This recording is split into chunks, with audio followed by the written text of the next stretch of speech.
नागपूरचे माजी खासदार आणि पद्मश्री पुरस्काराने गौरवलेले नेत्रतज्ञ माननीय विकासजी महात्मे यांनी मानसिंग कोऑपरेटिव्ह बँक शाखा पलूस येथे सदिच्छा भेट दिली। या भेटीदरम्यान बँकेचे आणि कृष्णाकाठ उद्योग समूहाचे संस्थापक अध्यक्ष ज्येष्ठ नेते माननीय जे.के. बापू जाधव यांनी विकासजी महात्मे यांच्या कार्याची ओळख करून देत त्यांचे स्वागत केले। समाजकारण आणि आरोग्यसेवा क्षेत्रात त्यांनी केलेल्या उल्लेखनीय योगदानाबद्दल त्यांनी गौरवोद्गार काढले। विकासजी महात्मे हे प्रख्यात नेत्ररोग तज्ज्ञ असून त्यांनी लाखो लोकांना दृष्टिदान केलं आहे। या कार्यासाठी त्यांना भारत सरकारकडून पद्मश्री पुरस्कार प्रदान करण्यात आला आहे।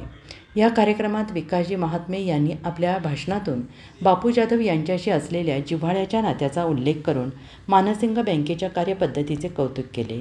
बँकेच्या पुढील वाटचाली शुभेच्छा देताना बँकेस कोणतीही मदत लागल्यास मी सदैव तत्पर आहे असे आश्वासन त्यांनी दिले।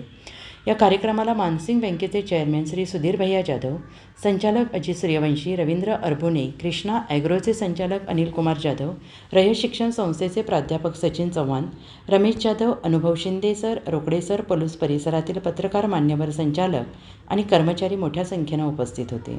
या कार्यक्रमाचे सूत्रसंचालन आणि रूपरेषा जाधव सर यांनी केली, तर उपस्थित मान्यवरांचे आभार प्राध्यापक सचिन चव्हाण यांनी मानले।